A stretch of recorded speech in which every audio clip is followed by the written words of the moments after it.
And welcome to another episode of Your Next Favorite Movie. I'm your host, Josh G. And today I am joined by a friend that I met through film Twitter. Please welcome Jen to the show. Hi, everybody. So as I said, we just met through film Twitter. I remember you one day you were asking for recommendations for film podcasts. And yes, and that's how I met you. Yeah, exactly. A lot of times we see those posts and a lot of people are just looking for fake interactions or get angry when people recommend podcasts, but you specifically asked for film podcasts, so I recommended, and here we are now. And I know sometimes you put requests for comments and stuff, so it's always fun. Yes. When I do the longer review episodes with my friends, yes, I'll always tag you in those because I know you're a big movie person. Yes. And I think we had first mentioned this late last year, and then life got in the way, got sidetracked, and then I saw you mention it again. I was like, oh, I did need to do that. So now was the time. You pop back up. Mm-hmm. Yep. So we're going to get into it. Paul Thomas Anderson's Boogie Nights. So when did you first see this?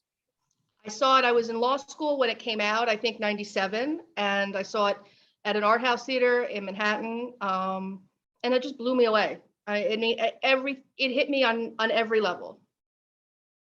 Okay. So I've always wanted to tell this story. I don't remember the first time I saw it, but I do remember. Now this came out when I was 12. So yeah, I'm very old. No, it's not that. I'm just saying I was young, and I remember one summer. It had to be 98 or 99, just because of where I was living at the time. It was on HBO, and at the time, I had two TVs in my room for some reason. I can't remember why. Hardcore. But if you listen to my interviews or my long reviews, Chad's on the show quite often.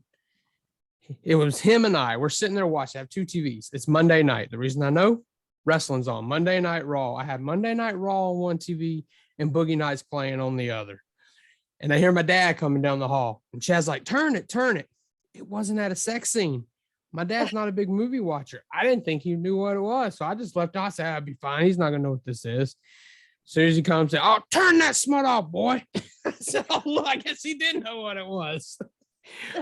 But yeah, that's my memory of seeing Boogie Nights, but I could not pinpoint the first time. I mean, it would have been on HBO. I definitely did not see this in theaters or anything. See, that's the thing about this movie. Even my husband thought it was well before we got together that this movie came out. And when we got together, we were discussing movies. And I said, I love this movie. And he said, it has nothing to do with porn. And I said, I know it has nothing to do. It's a movie that's set in the porn world, but it could be any world where misfits come together and make a family. And that's the heart of this movie. That's why I love it so much. Okay. Well, for anyone who maybe isn't familiar with Boogie Nights, just go ahead and tell them what it is about.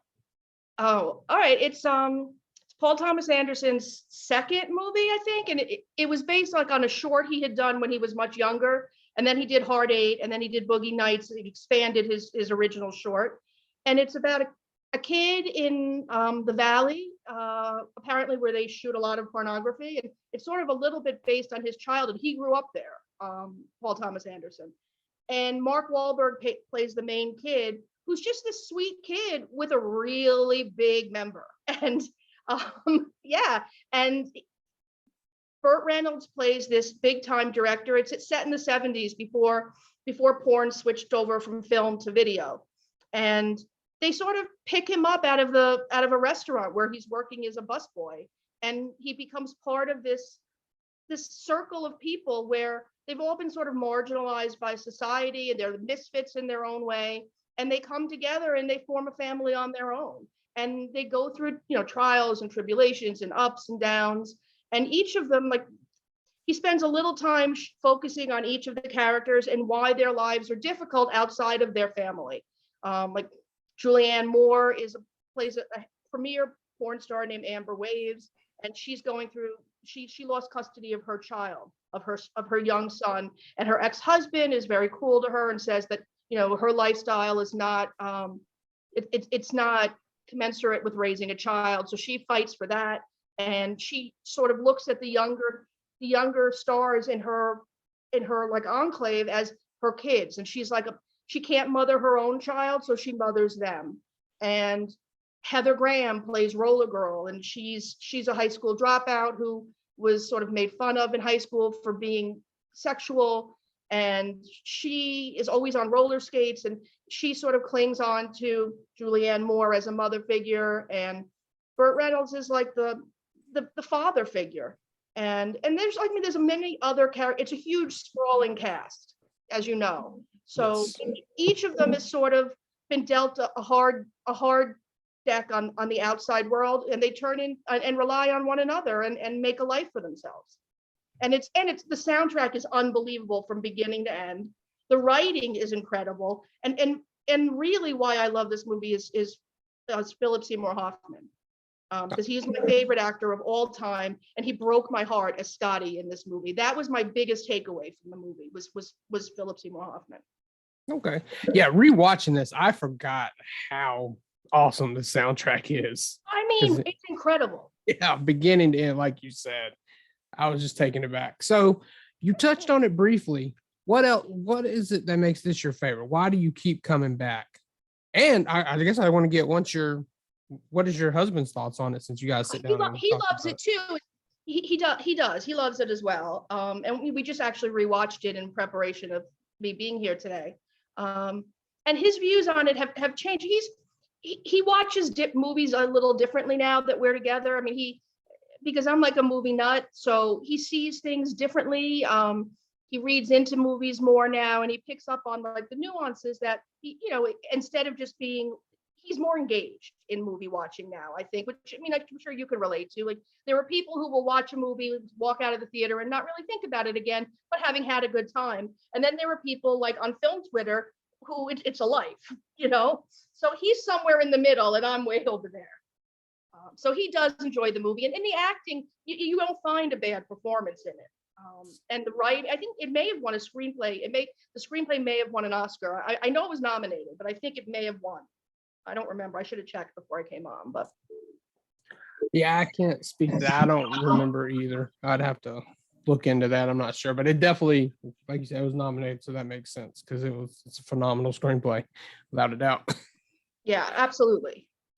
All right, so we don't really go full into the movie, so now we're going to move on to the next spot, and that is if you had been able to get a sequel back in the 90s, bring back whoever you want, leave out whoever you want, however you want to do it. How would you do it? If I want to do a sequel to the movie, or we're not talking about the recasting yet? Or? Not yet.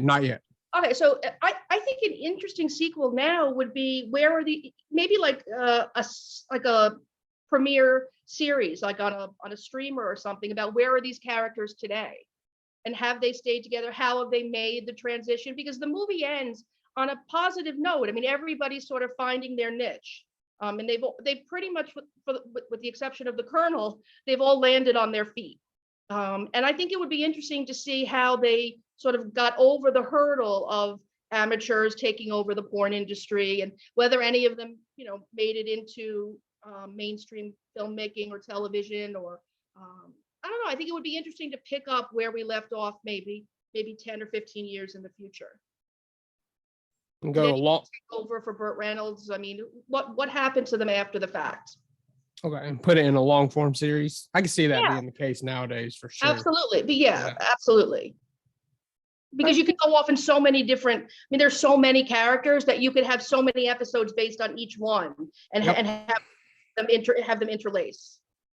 You're right. This is a huge ensemble cast, which is why this next part is going to be fun, and I'm curious to see who you would choose. But if they were to remake this, who would you put in some of these roles?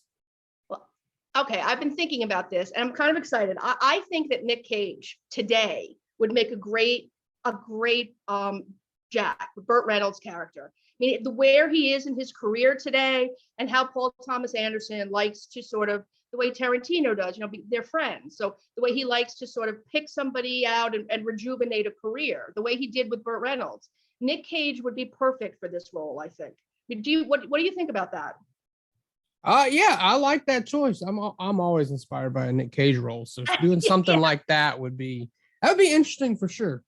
I think Amy Adams could be Julianne Moore's role. I think she would just knock it out of the park. Yeah, I can see that. If you wanted to get edgy, maybe bring back Lindsay Lohan, and make this could be like a complete reboot of her career, the way Tarantino did with Travolta or something, because she was a good actress before she imploded. Right. And it would be like, it would get so much publicity because it's Lindsay Lohan. And I think if she stripped away all of the stuff that made her sort of hit bottom back, 15 years ago, she could really act. She could do it. I don't know. I think Lakeith Stanfield would make a great Buck, who was Don Cheadle's character, or Donald Glover, either one of them. But I really like Lakeith Stanfield. I think Zendaya could nail Roller Girl. Okay. Yep, I think so. I think she would be fantastic as Roller Girl. Little Bill, who was William H. Macy, he's such a pathetic character. And one of the things I love about this movie is Paul Thomas Anderson's attention to detail is flawless. And the more you rewatch, the more you pick up. Like the very beginning of the movie, you see them, they're in the club, in Louis Guzman's club. And when they're leaving, it's like a crane shot. And it zooms in, and in the background, like just as an aside, Bill Macy has a ticket on his car, and he's the only one that gets ticketed. That's like that sums up his character in an all, a tiny little fraction of time without any dialogue. That's his character, and it is throughout the whole movie. The way Philip Seymour Hoffman's shirt never pulls all the way down, and his Right. belly's always sticking out, and he's always trying to fit in. I mean, at the end, when things sort of clicked and it has, like an upbeat ending, his shirt is pulled all the way down. It's the little things. And in terms of, I don't think I could recast Scotty. I don't know who could do Philip Seymour Hoffman's role better than him. Maybe Jesse Plemons. I don't know. Although I could also see Jesse Plemons as Brock, as John C. Reilly's character. Right. He's like my second favorite actor in the movie. I don't know. Am I missing? There's so many people. I mean, gotta have Dirk Diggler. Oh, obviously, yeah. I think Tom Holland would make a great Dirk Diggler. Yeah, I can see him getting roles like that now. And what's the kid from Whiplash? Miles Teller. Yeah, Miles Teller. He's a good actor. He's not my favorite actor, but I think he would do a good job as Mark Wahlberg's character. I could see like a similarity between them. I think he would do a good job in it as well. Physically, even the look of it. Yeah. Yeah, I think other than like the random, I guess you could call them cameos you get, like Alfred Molina part is great when he comes into the movie. Oh, yeah. Eric Bogosian could do him too. I think Eric Bogosian would do a good job in the Alfred Molina role. That whole scene with the Night Ranger song, and then that's just Cosmo. I mean, it's and that scene. If you look at Mark Wahlberg, Paul Thomas Anderson stays on his face towards like the last third of that scene when he's on the sofa, and it doesn't move, and the dialogue drops out, and the music crescendos.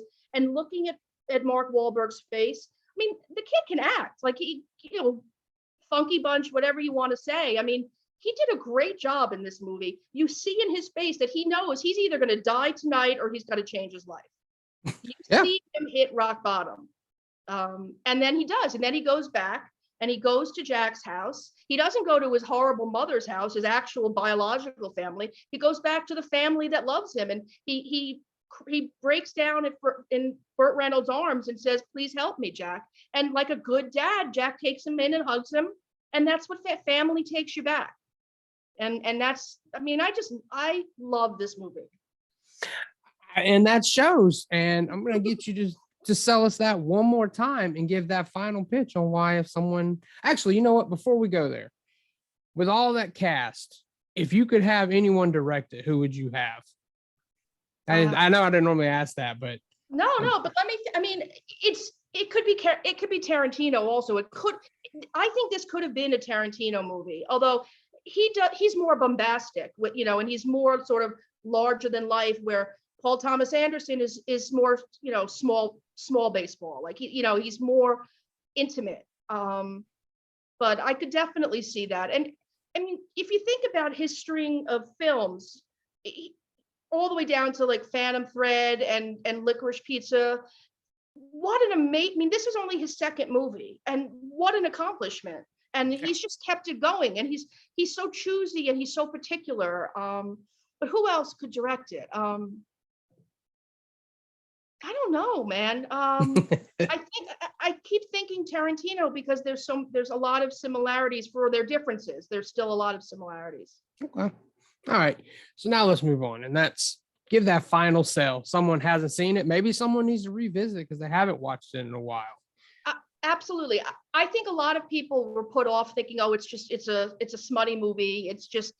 It's about porn. It's not. That is such an aside. It's tertiary at best. You know, this really could be said in the business. It could be said in the Wall Street world. It could be said in the art world. It could be said in any world where people fall out. People are marginalized. And you find a family where you find a family, and that's really at the heart of this movie. And how everybody, you can rely on each other, even when you hurt each other. Family takes you back, and the soundtrack is incredible, and it's funny. I mean, John C. Reilly and Mark Wahlberg's. I mean, it's like one is dumber than the next. The whole interaction they have when they're all coked out trying to like make a music record, and they go to Michael Penn, Sean Penn's brother, is produced. He does the music for a lot of Paul Thomas Anderson's movies, and he has a cameo as their producer in this movie. And Robert Downey Jr.'s father, Robert Downey, plays the head of the studio. And when they're arguing, trying to like get their demos back, it's hysterical. Like he goes, it sounds like you have a YP and not an MP, like meaning a your problem, not a my problem. And John C. Reilly goes, well, now you're throwing all this lingo at me and I don't know the technical terms. I mean, they're so dumb and they're so endearing at the same time. Yeah.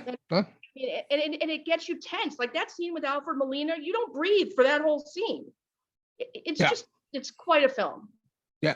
In case it doesn't come across. Oh yeah, no, you've done a great job. And like you said, that Philip Seymour Hoffman performed, I agree. That one always stuck out with me as well. And that movie launched him, I think. And I had seen him earlier. He was in smaller parts. And he was in Hard Eight, which I didn't see until after Boogie Nights. I have not seen Hard Eight yet. Yeah, it was good. And John C. Reilly was in it as well. I mean, and Philip Baker Hall was in it. So he has like a stable of characters that he goes back to. I mean, look at the amount he did The Master with Philip Seymour Hoffman.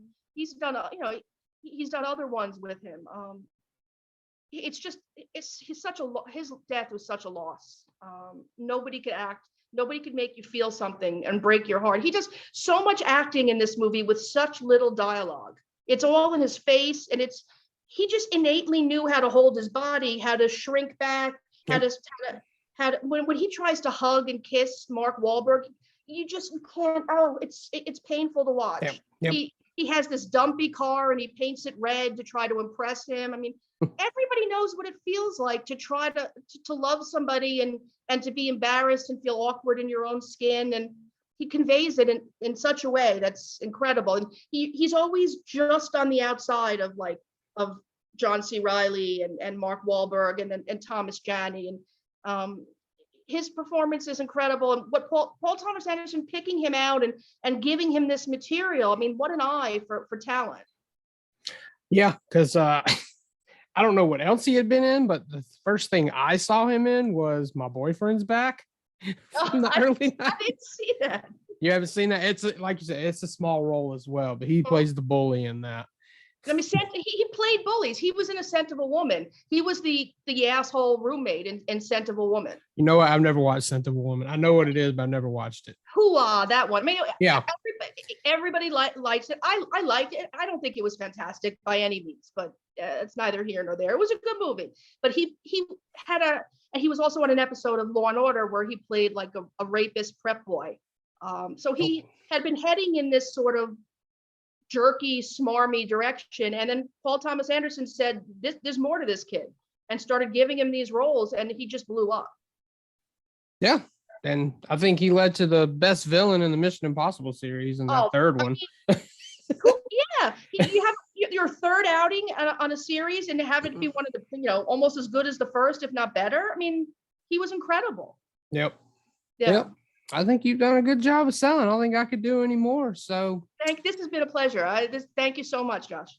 absolutely. So why don't you tell everybody where they can follow you so they can connect with you on Film Twitter with us? I'm on Twitter at Jenny SLO, JENNY SLO. And I just hit me up. I love to talk about movies, TV, books, anything. And I talk politics too. So I'm sorry about that in advance, but I've been pretty angry lately. So you're gonna have to you can mute me when you hear me start going off on a tyrant.